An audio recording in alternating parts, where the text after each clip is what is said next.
everybody, and welcome to this week's episode of Ordinary Talk with a Twist. I'm Laura. I'm Brad. And we welcome you to this week. Thanks for watching last week.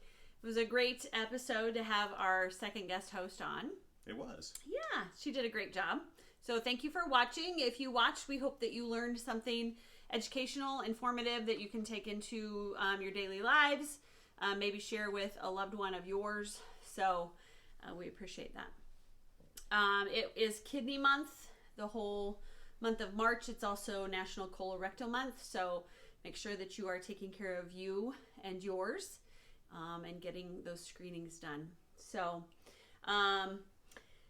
tonight, I didn't want to do it, but we're doing it. We're jumping on the bandwagon only because we really feel like this topic needs to be addressed, and that is coronavirus. Amen. This is something that is all over the news. I feel like I have COVID-19 fatigue. I feel like we all do, and I feel like some of you might not watch if you see that in the title, so we're probably not going to put it in there. No, we're going to put something like upper respiratory tract infections and you. Win $1 million. Oh, that would be enticing. But not really. But not really, because I don't have $1 million. If I did, I probably would not be sitting here. So that's going to be our topic. You really have had to have lived under a rock for the last week to not ever have heard about coronavirus, but it is part of our lives. It is going to get worse, and our hope and our goal for tonight is to get you some more information, to spread some knowledge, and maybe to spread some calm to you, so that you can live out these next weeks, months, and be healthy, knowledgeable, and a better human being. Anything you'd like to add to that? I think that last one might be a stretch, but you'll be a better human being. You'll be better for it. Let's put it that way. Let's get into what we're having for drinks tonight. Yes. So let's start with ladies first. This evening I am drinking a truly hard seltzer. It's a lemonade hard seltzer with a splash of black cherry. It's delectable. It's She hasn't had any yet. I had one that drink. One little sip. Yeah, I'm just saying. I hope I'm able to talk. Okay, what are you drinking? This is not something I normally drink. I am kind of a micro beer guy, kind of an IPA dude, kind of stuff like that. But this beer has gotten a bad rap.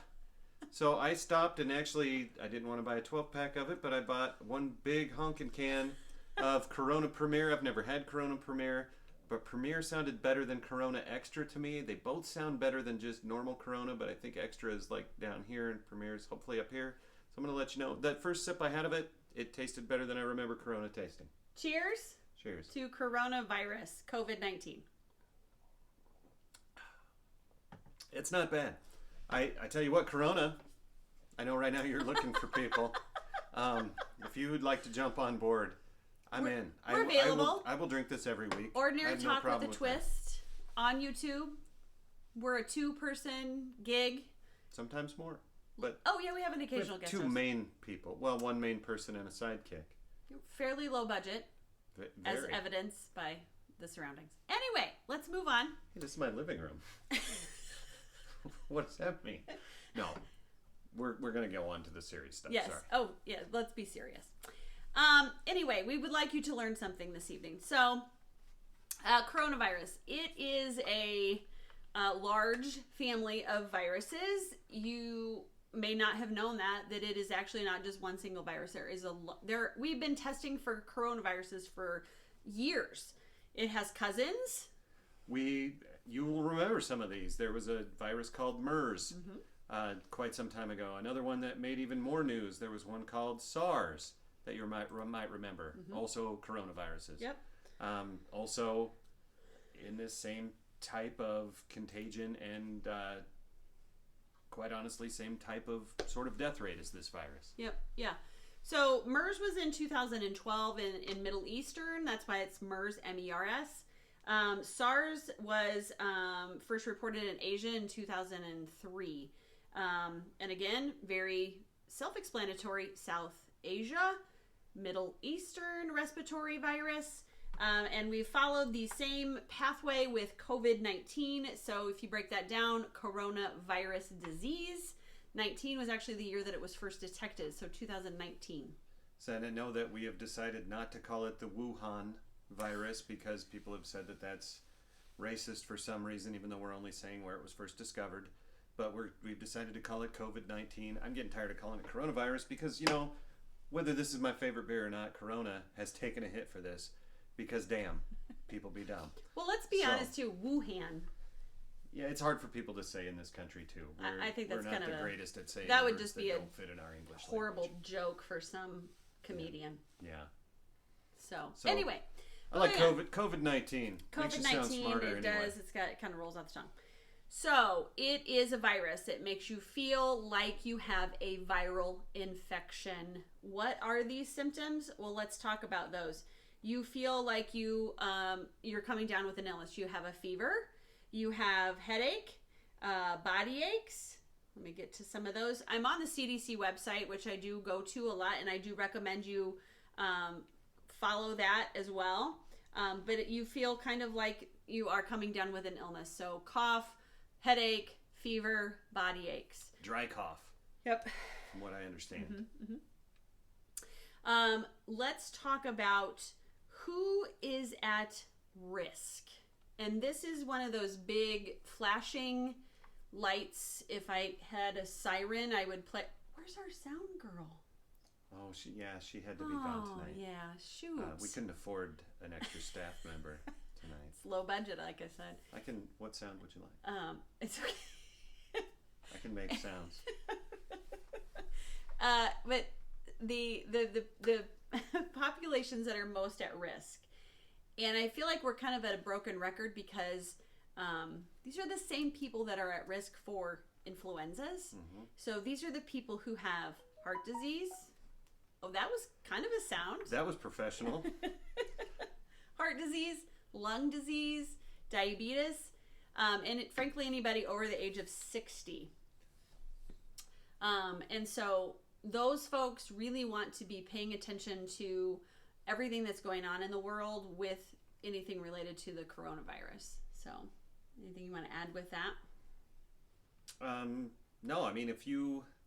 Also, did you mention pre-existing conditions? People who have cardiovascular disease, lung disease? Yeah, so I mean, I kind of lost track and forgot what she'd said after she said over 60.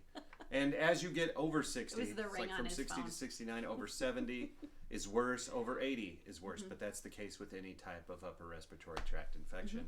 They're going to affect you worse. Right. The other risk factors are certainly being around somebody who has had COVID-19. And so right now we're seeing a lot of news about travel, international travel. If you've just come from China or Asia or Europe, those are huge risk factors. You have had to have been within 6 feet of somebody who has a diagnosis of coronavirus to be considered in that category. People go, well, I don't know, because again, the incubation period, which we haven't even talked about, can be up to 14 days. And so, do you have coronavirus?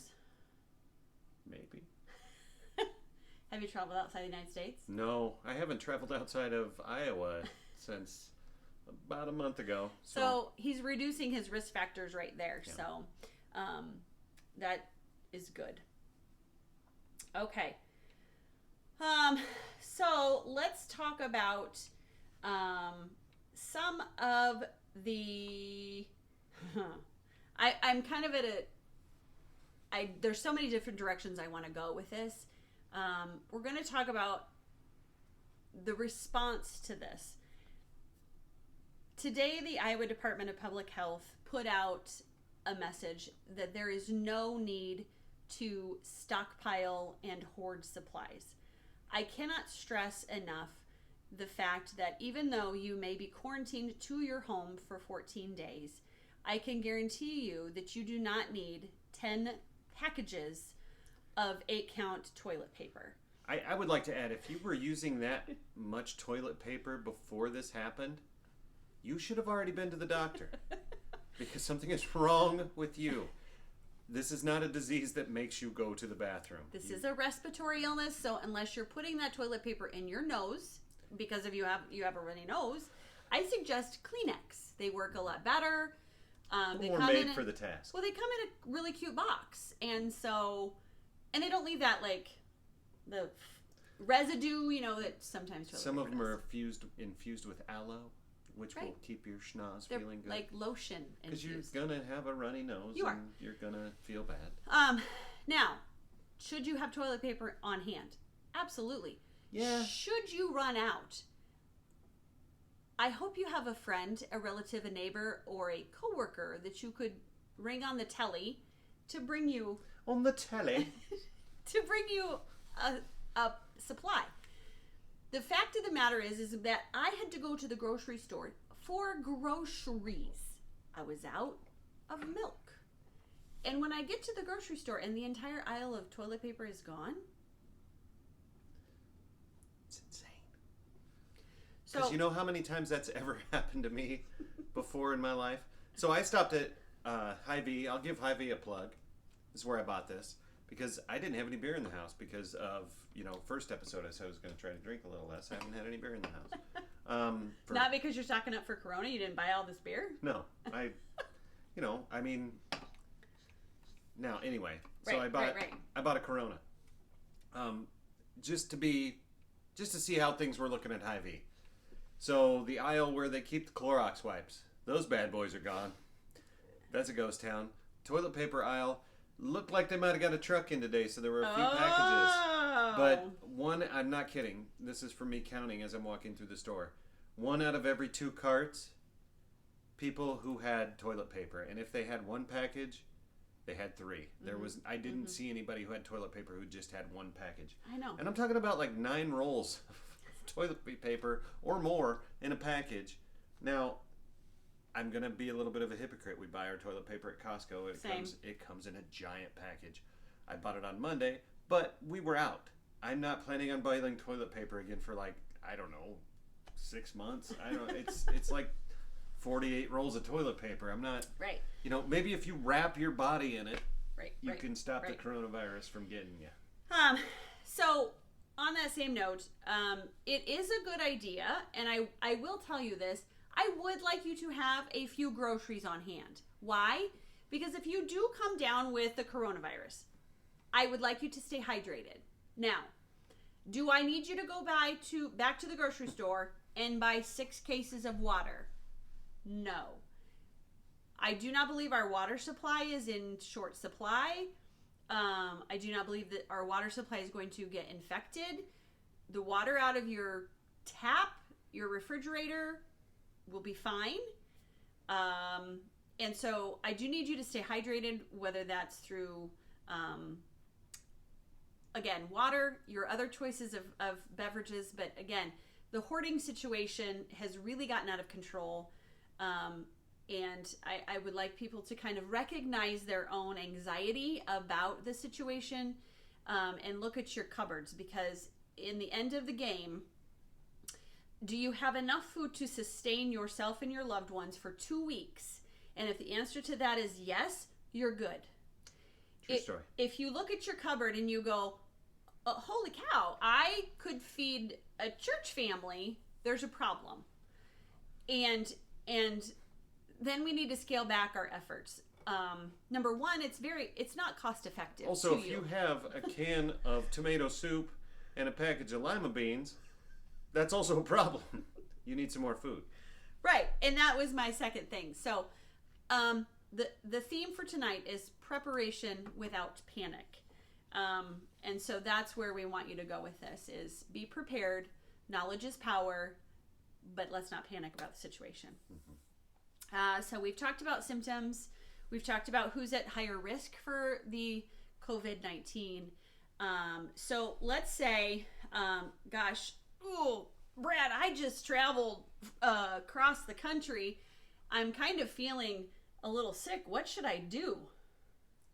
Well, I mean, you should probably be at home. Not here at work telling me about it. Ding, ding, ding. Thank you. So I know this has also been a hot topic with companies kind of recommending their workers stay at home. If you have that luxury, please do so. Good on you if you do. I have a job that does not allow me to stay home. As do I. I am one of those people who dress in the isolation gown and the mask and the gloves to go in to see my patients. I do that on a regular basis, and it doesn't faze me. But that's my job, and I am honored to do that every day. So if you have the capability of staying home when you are feeling ill, please do so. Talk to your coworkers, talk to your boss via phone or email. Get that time off. Let them know what's going on with you. And right now, I think most companies are being very supportive of people working from home. Absolutely. The last thing they want is patient zero, who just got back from a trip from Italy, coming in and infecting their whole office. Absolutely. With a virus that could cause lots of people to miss work time. And honestly, if you're home at sick with this, you're probably not going to be working on your laptop. Right. At least I hope you're not.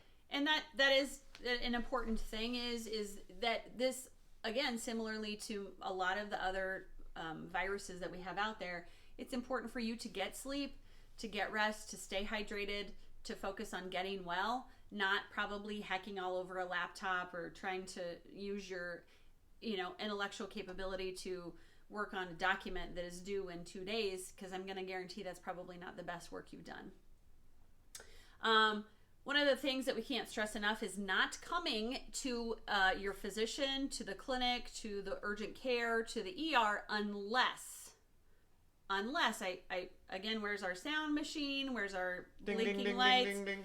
Unless you are over the age of 60 with comorbidities, or any age who has... What was that last word? Or... No.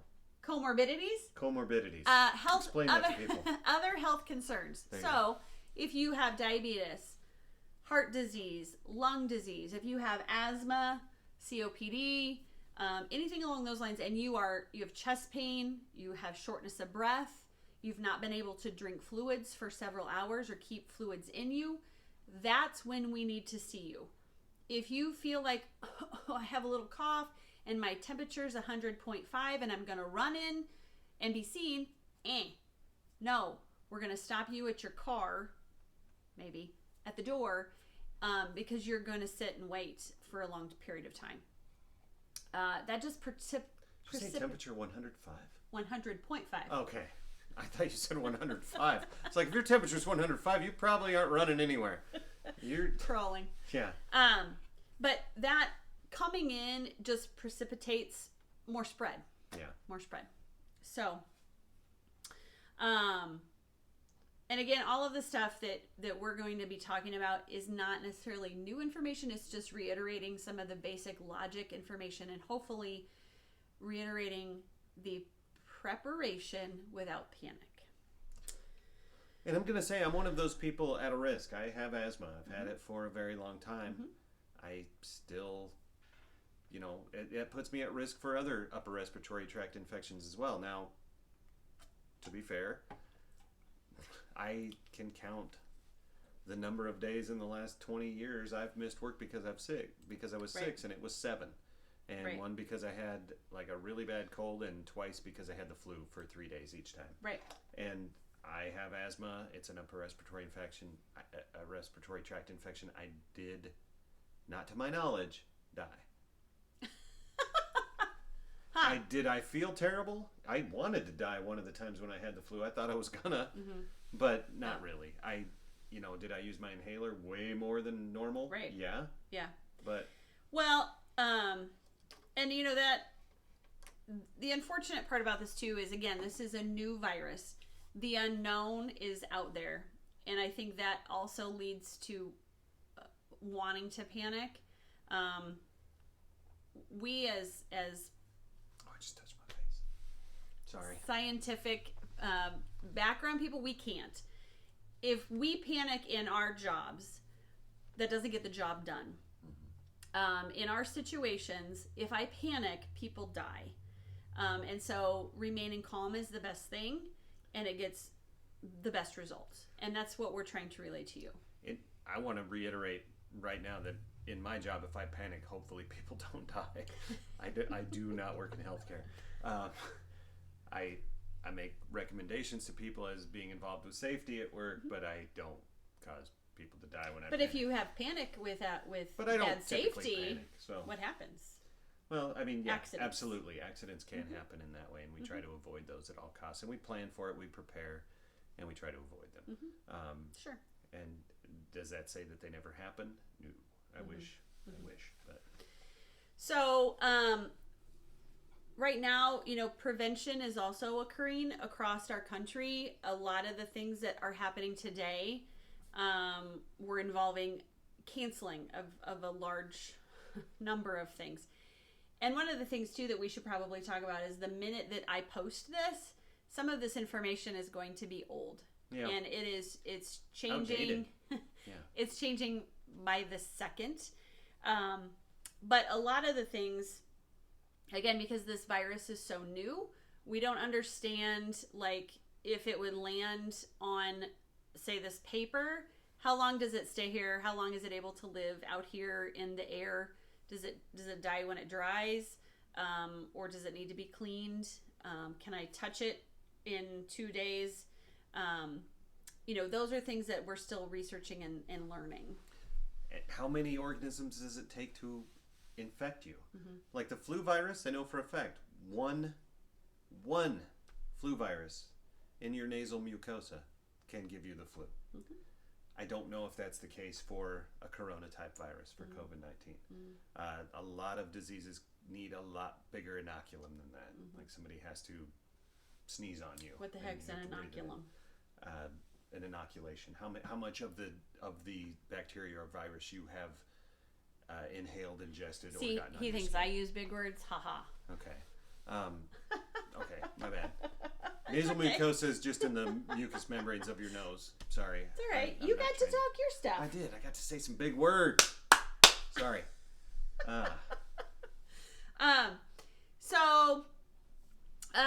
Again, okay, let's go back to preparation. So, getting your home ready. Let's talk about prevention. So, staying away from others that we know have international travel. At my job currently, we are limiting visitors to the hospital, which is something that we should really do all winter long regardless. We are asking them some questions. Have you traveled outside the country? Do you have a temperature over 100.5? Those types of things. But what do you do in your daily life?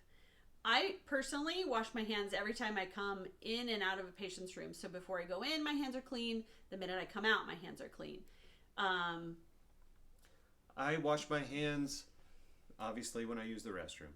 I wash my hands if the coffee pot's empty at work, even if I'm not having it and I brew some anyway because I thought, oh, somebody might want some coffee. Wash my hands before I do it.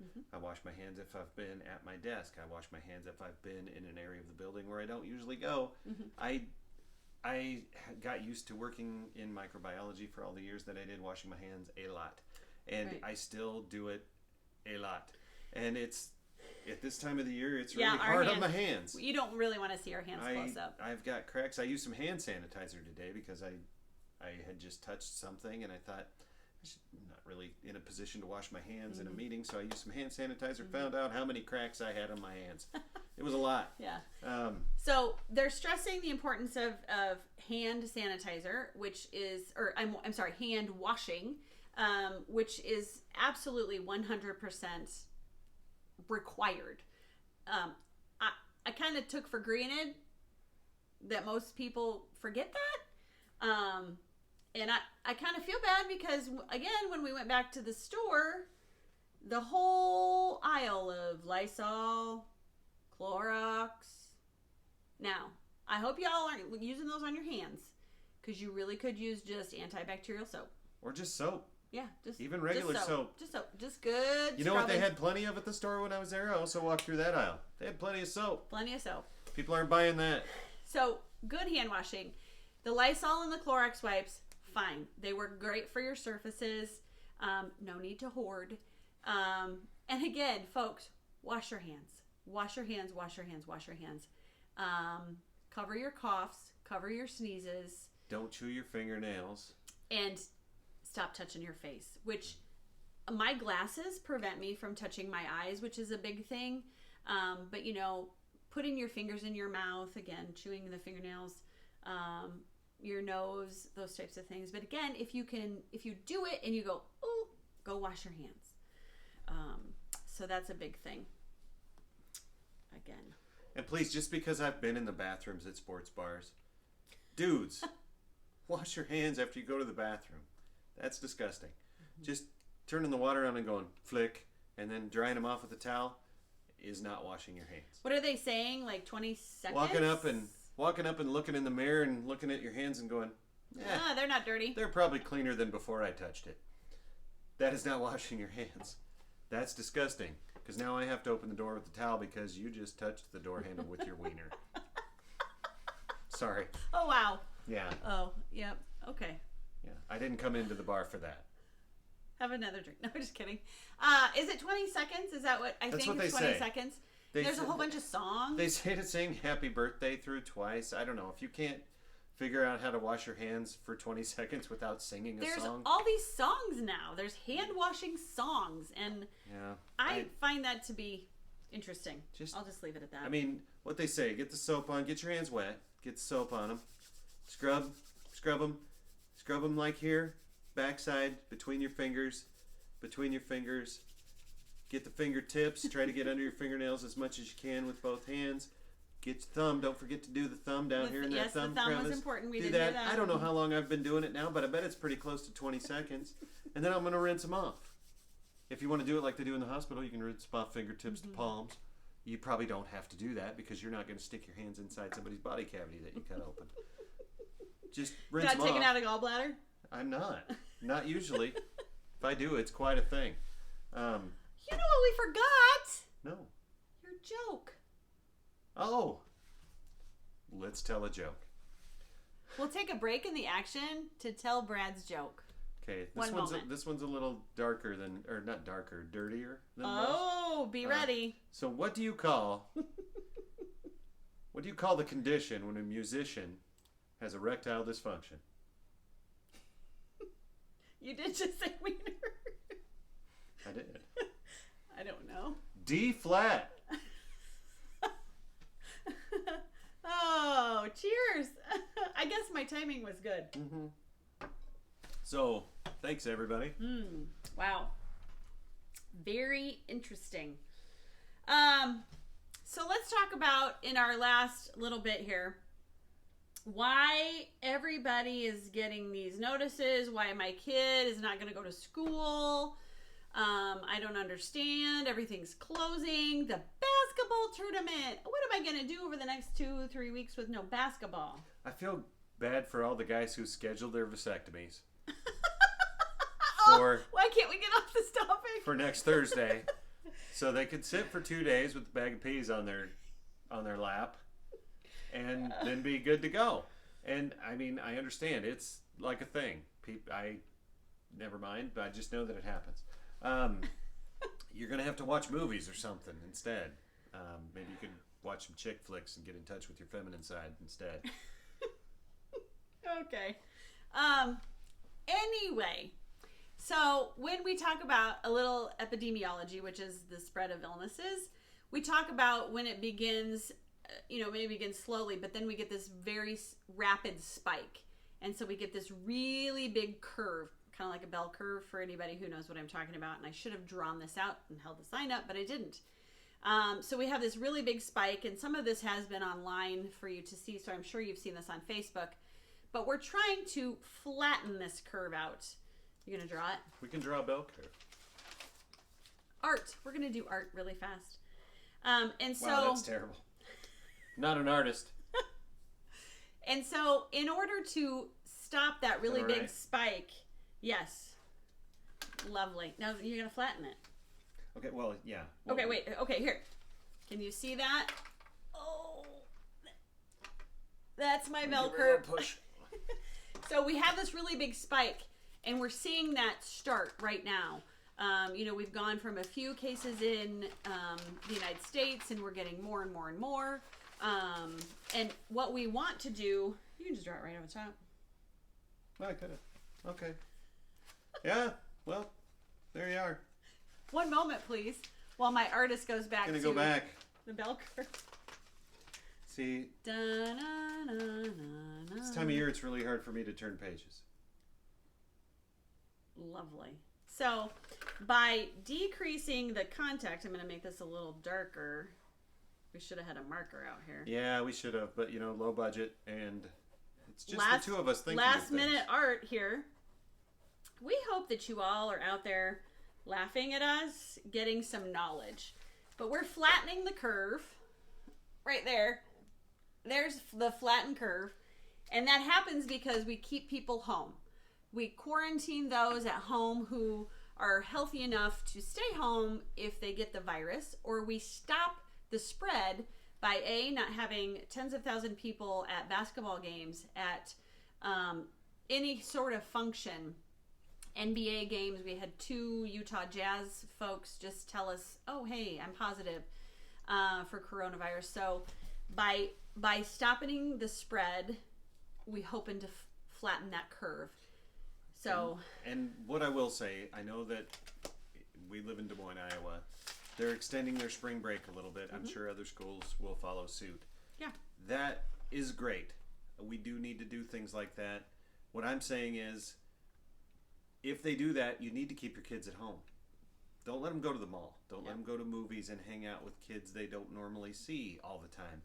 What you don't want is someone who goes to a school over here who's been in contact with a kid from a school over here, in contact with a school over here, coming in contact with your kid. Now your kid comes back and hangs out with his friends from his own school who have now just come in contact with all these other kids from all these other schools. The reason they're closing schools is so that people will stay home. You know what? Staying home is boring. And that especially holds true if you've just been traveling. Yeah. Like if you've gone on spring break and you're coming home, you need to stay home to monitor yourself for any changes in your health. Now, my youngest son right now is in the Dominican Republic with his girlfriend's family. Now, the Dominican Republic has had, a whopping total of 4 cases of COVID-19. One of them at a resort and not at the resort he's staying at. I don't know what's going to happen in a week when he comes home. They might decide that he needs to be quarantined. I hope not, but I wasn't going to tell him he couldn't go. I hope they don't get quarantined. Right. I don't think they will, because I don't think there's going to be this huge influx of COVID-19 in the Dominican Republic while he's gone. Yeah. So, on the last note here, what do I do? What if I get it and I'm at home? Can you give me some medicine? The answer to that is no. This is a virus. If you're a healthy individual with no extra health problems, you don't have lung disease, you don't have heart disease, guess what? You get to stay home, probably in a room all by yourself, because your family's not going to be within 6 feet of you. No. Get some Netflix movies, some games on your phone, a good book to read. You're probably going to sleep a lot more than normal, too. Yep. Get some rest. That's encouraged. Drink some fluids. That's more encouraged.